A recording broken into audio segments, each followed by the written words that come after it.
In this video, I'll be showing you how to repair enchanted items in Minecraft. It's a very simple method, so if you find this video helpful, be sure to drop a like and subscribe. So to repair enchanted items in Minecraft without losing their enchantments, you have to use an anvil. So you got to use a crafting table to combine two items, which will result in the enchantment being lost. So what you want to do to repair enchanted items is firstly craft the anvil. For this, you're going to need 3 iron blocks for the top row of your crafting table, 1 iron ingot for the middle, and 3 iron ingots along the bottom row. Then open the anvil menu, so right click on the anvil to open its interface. Then place your enchanted item like an efficiency V diamond pickaxe in the first slot. Then in the second slot, place either the raw material like diamonds or another item of the same type.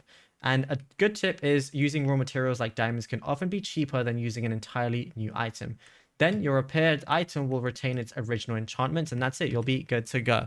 Now, if you found this video helpful, be sure to drop a like and subscribe. And also be sure to check out all our other tutorials that we've been posting on the channel as well.